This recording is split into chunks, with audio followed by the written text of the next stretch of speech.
Welcome mga papa.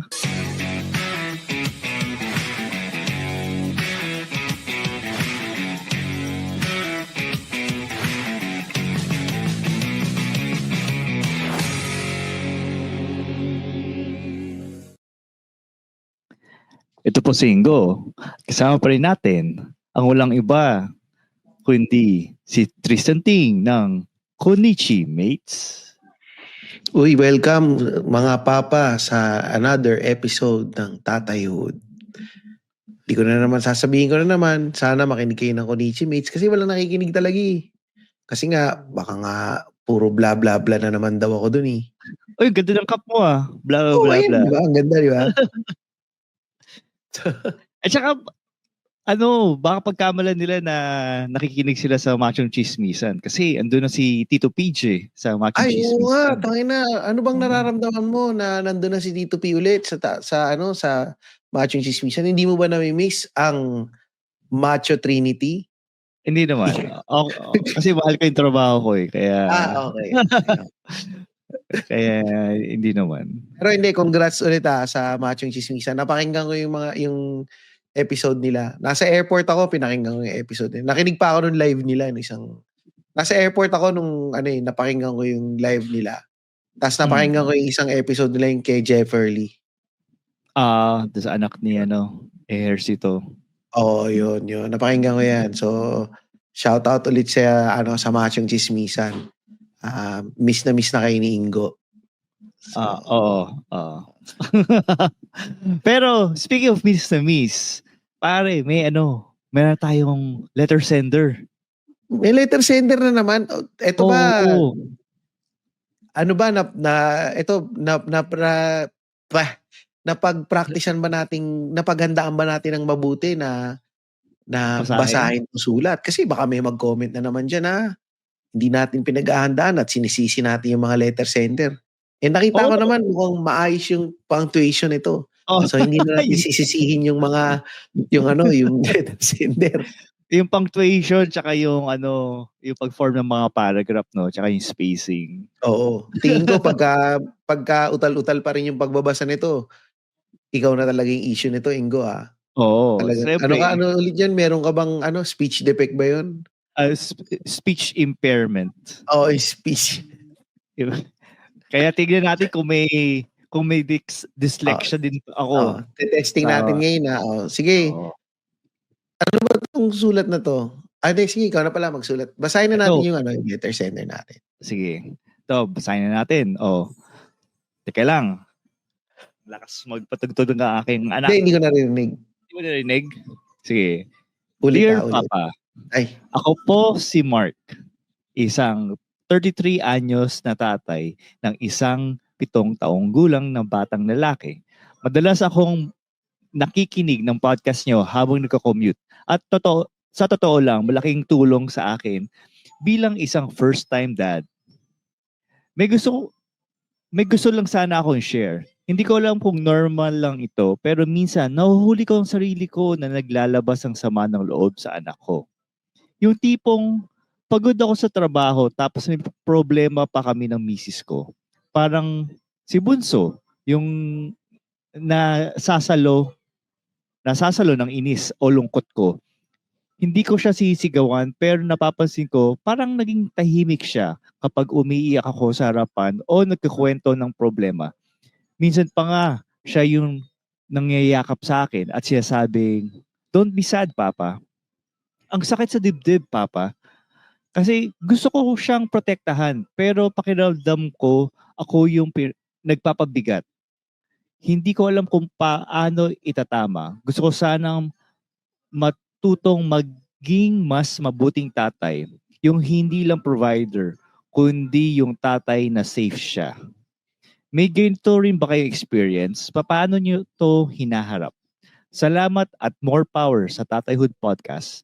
Maraming natutulungan tong tulad ng nangangapa pa sa pagiging magulang. Sincerely yours, hindi ko na sabihin yung pangalan, pero siya ay taga Laguna. Blank from Laguna. Pangalanan na natin. Sige. Sabihin na lang natin na pangalan niya, si Mark. Ayan, si Mark. Mark from Laguna. Mark naman. Sinabi rin totoong pangalan. Wala naman apelido yung okay lang yan.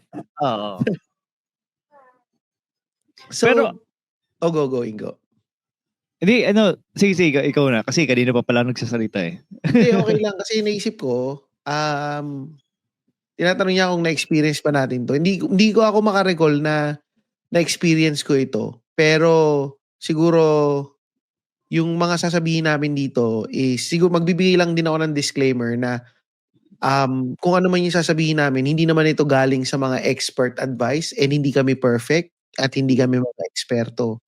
Sasabihin lang namin to sa based sa sarili naming mga experience at sarili naming mga pananaw sa buhay. Oh, okay na. Okay na yung disclaimer Okay. mo. Ano naman opinion mo, Tristan, dun sa ano? Sa akin kasi, depende kasi kung ano yung sinishare mo sa anak mo eh. Pwede naman yun eh, para sa akin, hindi ko nakikita ang issue na quote-unquote, nagto-trauma dump siya sa sa anak niya. Siguro maganda rin yun kasi mas naiintindihan ng bata kung ano yung pinanggagalingan niya at kung ano yung pinagdadaanan nung tatay niya. Sa akin, parang maganda siyang exercise para mag-build ka rin ng trust sa bata na nagpapakita ka ng vulnerability do sa anak mo. Pero siguro, kagaya ng lahat ng bagay, pagka sobra, masama to. So, sa akin, kung iniisip ko nga kung meron ba akong instance na ganito eh. Siguro magbigay tayo ng isang generic na na situation.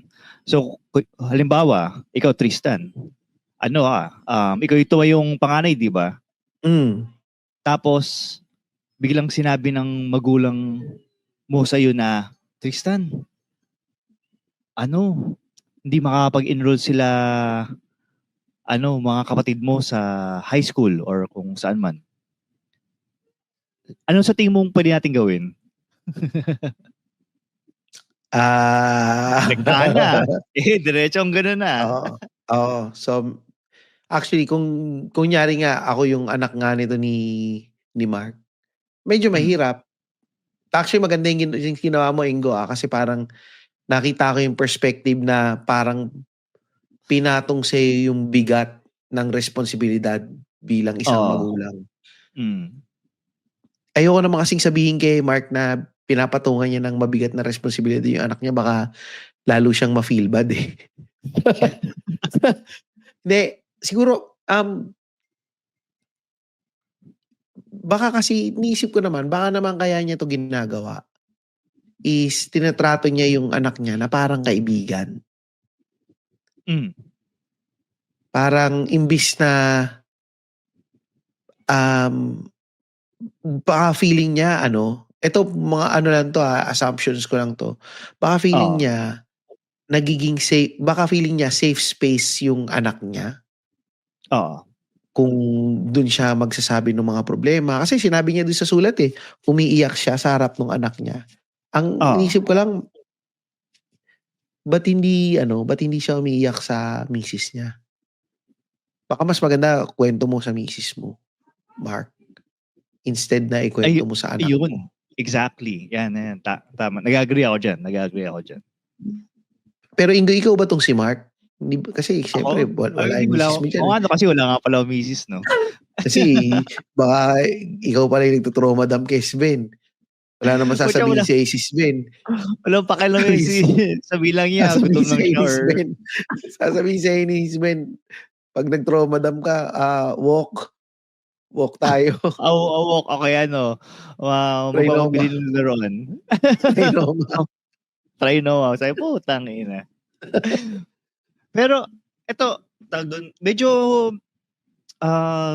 itong trauma dumping kasi ito sa magulang or ng magulang sa mga anak, medyo malapit to sa akin eh. Hindi to malapit sa akin dahil na-experience ko to personally, pero yung mga, yung mga close friends ko, na-experience na-experience ito. Kasi minsan kasi yung mga magulang masyado nilang quote-unquote maagang pinopromote yung mga anak nila. Pinopromote sa pagiging adulta. Yung mga tipong yung mga tipong Tama. Gets. sabihin natin teenager pa lang sila. Tapos sabihin natin nagkasakit yung lola nyo. Tapos yung tatay mo or yung magulang mo na dapat sila yung gumawa ng paraan or sila yung mag-take initiative, ang gagawin nila, wala silang gagawin. As in, literal na walang gagawin or hindi nila alam kung anong gagawin, na mga tipong, antayin na lang natin yung iba nating kamag-anak. Kung ganun. Tingnan natin kung ano yung mga iba kong kapatid, yung mga ibang tito, yung mga ibang tito mo, tingnan natin kung anong gagawin nila. Na mga tipong, ano ba yan? Bakit pa kayo maging antay? Yun, mga tipong ganon, mga ganong classic instances na tipo possible na ma-stress yung mga bata or yun, may stress yung mga bata na biglang sila yung mag-step up sa mundo ng mga adults. Na hindi may first hand experience. Sorry. Hindi, naalala ko lang kasi may first hand experience ako dyan eh. Na yung sa'yo biglang napatong yung hindi naman napatong yung buong responsibility sa'yo. Pero yung parang meron lang biglang na biglang nagkaroon ng malaking burden sa'yo. Kasi kagaya nung nabanggit mo nga kanina eh, sabi mo tuition fee. Minsan may mga ibang magulang wala lang ginagawa. Wala lang ginagawa tapos iaasa na lang na mag-aantay na lang na may ibang kamag-anak o may kamag-anak or yung nasabi ko naman dito na yung tatay ko taxi driver dati. Umuwi yung tatay ko dati, wala siyang kita. As in zero. Parang magano lang siya, magba-boundary lang siya. Pero ang iuuwi niya 100 pesos. Okay. 4 kami magkakapatid. Nagbabayad kami ng rent ng bahay.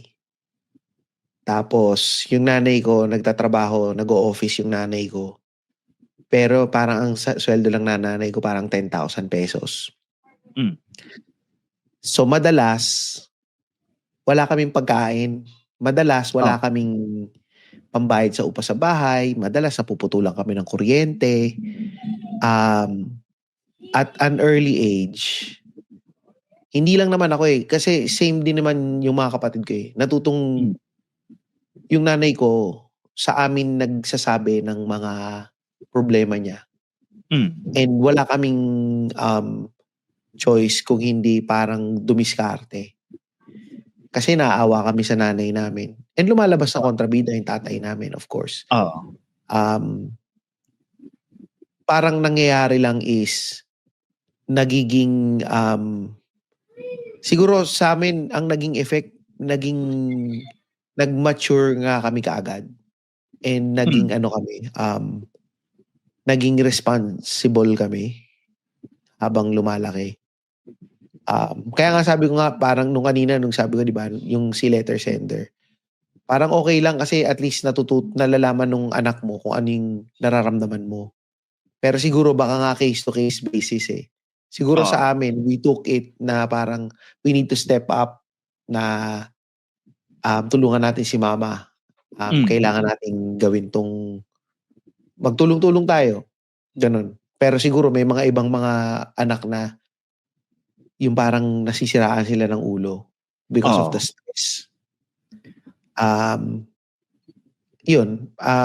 And siguro nagkaroon naman siguro yun sa akin nagkaroon sa akin siya ng nagkaroon kami, hindi ko alam kung nagkaroon ako ng anxiety kasi nung nabigyan ako ng ganyan eh.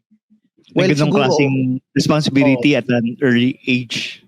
Although kasi parang ano na ako nun eh.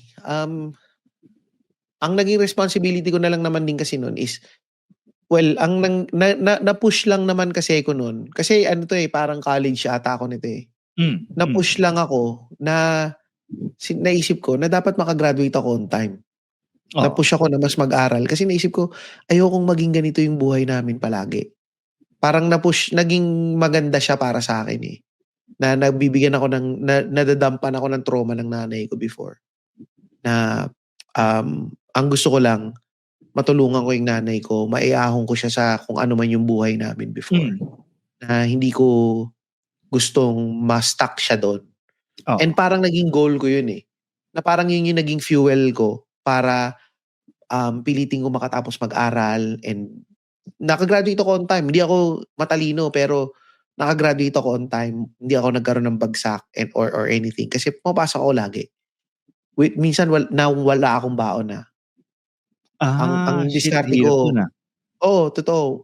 Ang naging diskarte ko nun, sumasabay akong kumain doon sa mga babae. Yung mga tira nila, kinakain ko. Order lang ako, kanin lang. Nagpapasabaw ako ng munggo sa kanin. Sabaw ka ng munggo. Oh. Parang pwede ba yun? Pwede yun. Sa PUP, nagsasabaw sila ng munggo sa kanin. So, mga ganong diskarte. Kasi minsan baon ko, 30 pesos. Ang pinakamalaking mababaon ko na, 50 pesos. And, of course, nung panahon na yun, meron akong girlfriend. Yung girlfriend ko, yung nanay niya, pinagbabaon din ako. And nililibre ko ng pamasahe lagi. Yung parang lagi akong nandun sa part na nakatanghod. And kasi hindi ko naman inano yun eh. Hindi ko na ito sabi ni Marv Kapuyan. Sabi ni Marv Kapuyan, nagpanggap na bakla si Tristan nung time na yun. Kaya close siya sa mga babae. Sige, hindi ko napapadala yung hoodie mo. Tarantado ka. De, joke lang. Pero yun, medyo yun naging trigger sa akin. Yun naging fuel siya sa akin. Na tapos nung nagtatrabaho na ako, ganun pa din. Nagtatrauma pa rin yung nanay ko sa akin na ito, wala kaming ganito, wala kaming ganyan. Wala tayong pambayad sa kuryente. Nawabot ako sa point na parang, ano lang gagawin ko? Paano na yung buhay ko? Tapos nagkaroon akong bagong girlfriend na sinasabi sa akin ng bago kong girlfriend nun, dapat iniiwan mo na yung pamilya mo kasi pabigat sila sa'yo. Ganto. Kaya ako nag-asawa ng maaga. Kasi yun naman yung naging na naisip ko, may stuck na ba ako dito? Paano na yung buhay ko? So yung pag-aasawa mo, talagang totoo talaga sinasabi nila na ang pag-aasawa ay solusyon sa lahat ng problema. Oo. Tapos ang nangyari, naghiwalay rin naman kami, di ba? Nakwento ko na yun sa Machong Chismisan yata, di ba? Yung nagpa-annulment ako. Pati dito din naman. Pati dito. So, pwedeng maganda yung nagdulot nung bata pa ako, pero nung tumatanda na ako na nagkakaisip na ako na gusto ko nang magkaroon ng sarili kong buhay, hindi siya naging maganda sa pagdidesisyon ko. Ayun, dahil nagkaroon ako ng parang emotional burden. Siguro. And anxiety na paano na yung buhay ko? Laging bit-bit ko na lang din kung ano yung problema ng lahat ng tao dito sa bahay namin or ng nanay ko. Ano lang gagawin ng tatay ko. So, yun, siguro, baka nawawala tayo ng konti dito kay letter sender kasi medyo nakarelate lang ako dun sa bata na ginagawang shock absorber or taga bit-bit ng mga problema nung magulang. Pero okay nga yun eh. At least yung sa'yo, yung nagbibigay ka ng point of view ng medyo positive. Medyo positive pa nga yung point of view mo eh. Sa perspective ng bata. Ako naman, dahil bunso nga ako sa amin, magbibigay naman ako ng negative point of view sa sige. sa ganyang epekto. At siyempre, masasabi niyo na napaka-asshole ko naman tsaka napaka-ingrateful son of a bitch ako. Ito na po. Hindi naman. Hindi lang siya marunong magbasa, guys. Pero...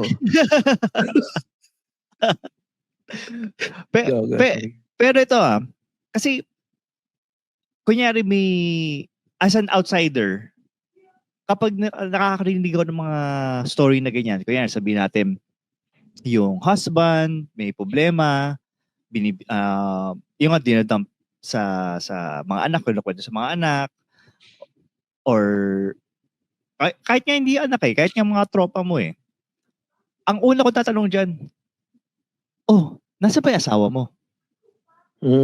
Diba, yun nga kayo, diba tinanong ko kanina?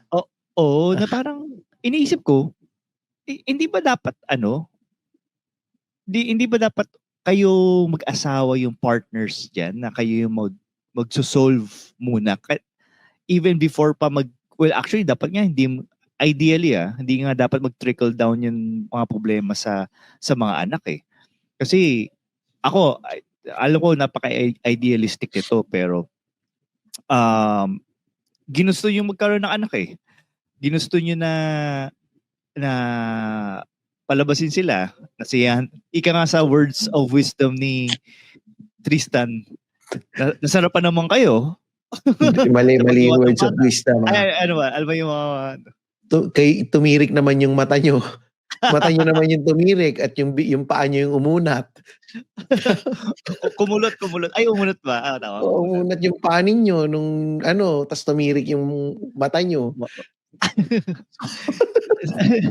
So, wala naman doon yung mga bata. Pero anyway, pero yun nga yung point na parang hindi choice sa mga bata na ipang-anak. So dapat hindi din natin sila bigyan ng burden ng mga burden natin, huwag natin ipasa.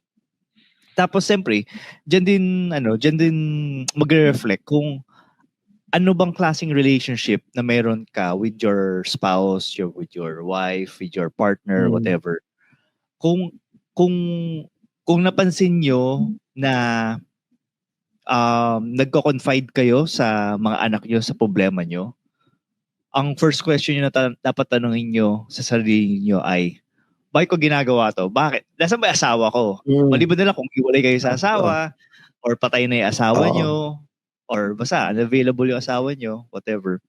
Oo nga, pero so ito Mark, kung nakikinig ka Mark, baka maganda nga mag-confide ka sa misis mo.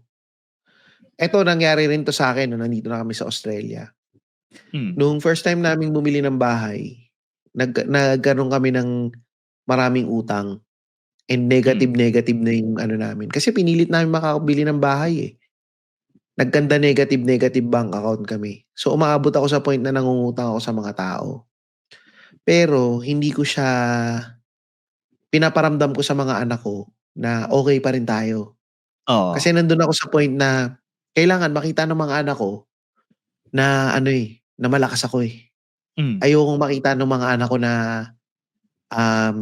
na napanghihinaan ako ng loob. And actually maski nga yung misis ko ayokong makikita ng misis ko na napapanghinaan ako ng loob Kasi dun sa akin din siya kumukuha ng lakas ng loob Pero may isang point na nag-breakdown ako, na umuwi ako kasi pag-uwi ko galing trabaho, yung anak ko may gustong pabili. Hindi ko na matandaan ano yung gustong pabili. Tapos wala akong perang pambili. And naramdaman ko yung parang ang role ko is to provide Siguro meron akong trauma about dun sa pagiging provider talaga. Kasi nakita ko yan na hindi naging hindi naging ganun yung sa pamilya namin So, nag-breakdown ako na bigla akong umiyak na parang hindi ako umiiyak. Yan nga rin sinasabi ng misis sa akin, never daw akong umiyak. So, doon ako napaiyak na parang sabi ng misis ko, bakit? Anong mo? Bakit? Anong drama mo? Anong drama mo? Yun, parang ba't ka umiiyak? Sabi ko kasi parang ang nakakasama ng loob na hindi ko maibigay kung ano yung gusto ng mga bata. Hindi ko maibigay kung ano yung mga gusto, kung ano yung gusto mo. Na parang napaka-unfair na to. Na ganito. So parang doon lang ako nag-breakdown. And then sabi niya, hindi mo naman kailangan ibigay Enough naman kung ano yung binibigay mo, ganito. So yung misis ko, na-comfort naman niya ako. So, kaya nga sinasabi ko dito kay Mark siguro na parang, Mark, baka maganda yung pagbe-breakdown mo or yung ano mo, problema, kung nandiyan pa yung misis mo, ibigay mo sa misis mo para rin yung anak mo, hindi niya nakikita na, hindi ko alam kung tama itong sasabihin ko hindi nakikita yung kahinaan. O, oo. Actually nag-agree ako doon na as a parent, dapat, kasi kayo yung magiging role model ng mga kids So talagang at an early age, dapat yung impression nila is, well, hindi ko sinasabi na required to, pero at least may impression sila na stable yung pag-iisip mo, stable ka sa lahat. Oo.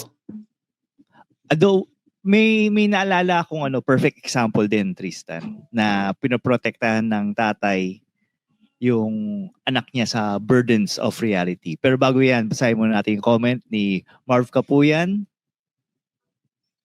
Ay, ako na ba? Okay. Kaya nagsumikap tayo para mabigay sa mga anak ang di natin nakuha dati. Tama yan. Kaya nga sabi ko sa anak ko, gusto mo ba ng Nintendo Switch 2? Kasi gusto ko ng Nintendo Switch 2. Hayop. Para sa'yo din pala yun. Pero ito, going back, ito yung, siguro yung, kapag napanood nyo yung The Pursuit of Happiness ni Will Smith, 2006 movie yan. Yun yung magandang example, halimbawa na pinoprotektahan niya yung anak niya sa hirap ng buhay. Na talagang hindi niya sinasabi na, anak, hirap na hirap ako, ikaw na yung aahon sa atin sa hirap, and all that shit. Kumbaga talagang kahit kinakatok sila sa CR, kahit na pinapalaya sila, hindi niya pinapaalam sa kanyang anak na, uy, pinapalayas tayo. Talagang pinoprotektahan niya. At actually, naiyak nga ako dun dun sa movie na yun. Sa Pursuit of Happiness. Oo nga. Sobrang kawawa yun. Sobrang kawawa yung si Will Smith dun.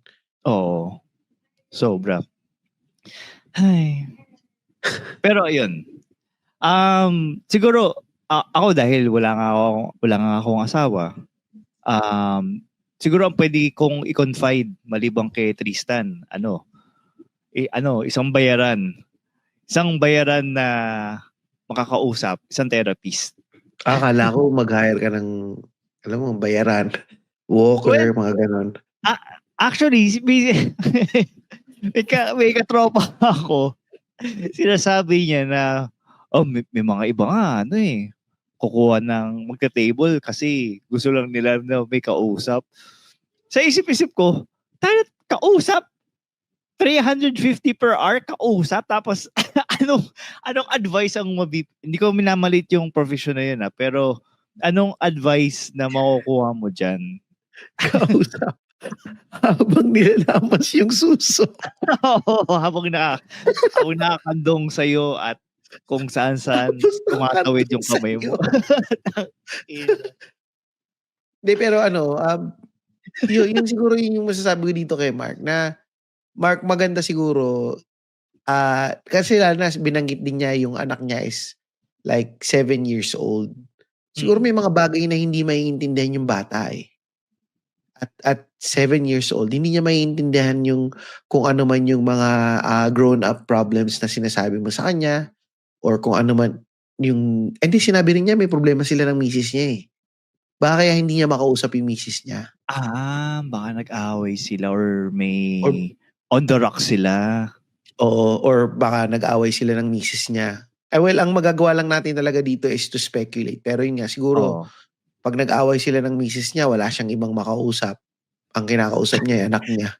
Tapos, kinentuhan niya yung anak niya ng problema niya sa misis niya. Alam mo, yung nanay mo talaga. Kupal Uy, pero yung nanay ko ganyan kinukwento yung problema niya sa tatay ko. Sa amin. As in, ganun. As in, ganun. Yun kung ano yung pag nag-away sila, kukwento niya, parang siguro high school ako or yun.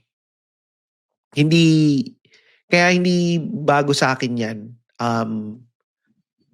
Pag nag-away sila, ikukwento. Pero, hindi naman ako 7 years old. nung kinukwento yun nung nanay ko sa amin. Siguro mga nasa high school na ako. Hanggang medyo tumanda na ako. Kaya nga parang isip ko, kung 7 years old, sasabihan mo ng ganyan. Hindi rin niya maintindihan eh. Makikita lang niya is Nag-aaway kayo. nag-aaway kayo or binabadmouth mo yung nanay niya. So, kung may problema man ngayon ng misis mo, maganda, dapat yun hinaharap mo eh. Oo. Kayong dalawa yung mag-usap. Nang mahinahon, huwag kayong magsigawan. Kung nakakaramdam ka ng urge para makipagsigawan sa misis mo, kaya ginagawa mo, ikinakausap mo sa yung anak mo o binubuhos mo sa anak mo yung frustrations mo, gawin mo mag-walk out ka na lang. Mag-walk out ka, magpalamig ka. Huwag mag-walk hindi walk. Mag-walk out. So, kumuha ng ka-table pa rin, tapos doon pinit out. yung pero kasi maganda yung nahihirapan akong i-ano din eh kung ano ba yung nako-conscious kasi ako na baka masabi naman na nagbibigay tayo ng maling payo. Ito nga kasi is hindi naman kami nagbibigay ng, hindi namin sinasabi na tama or mali kung ano man yung pinapayo namin dito. Ito is kung ano yung gagawin namin. Hindi namin sinasabi na tama lahat yung sinasabi namin. Ito is kung sa amin nangyari ito yung gagawin namin. Kasi sumulat siya eh. So, sa mga nakikinig man na sabihin nila, hindi, dapat ganito ginawa niya, ganito. Baka gawin ninyo, mag-comment kayo. Sa mga nakikinig, mag-comment kayo. Ano ba yung tingin ninyo na dapat na ginawa ni Mark? Tama ba na ganyan? At saka kung gusto nyo mas madami pang makakita ng comment nyo, punta kayo sa reddit.com/r/tatayhoodpodcast. Oo, tsaka pwede rin kayo mag-email sa amin kung gusto ninyong mayroon din kayong mga saloobin na kagaya ni Mark. Pwede kayong mag-email sa tatayhood@gmail.com. At saka ito, last, may pala kami, every episode, meron na pala kaming bagong pakulo, ang Tatay Challenge for the current episode. Yun. Kaya ang hamon namin sa mga listeners ay mag-reflect muna kayo kapag bago nyo i-share yung inyong saloobin sa inyong mga anak. At siyempre, subukan nyo munang iproseso yun on your own, okay, sa mga kaibigan nyo, bago nyo i-share yun sa mga anak. And hopefully hindi nyo ma-share yun sa mga anak nyo. Oo, wag yung, kumbaga, yung mga bata, let them be kids. Kumbaga, let kids be kids and adults be adults.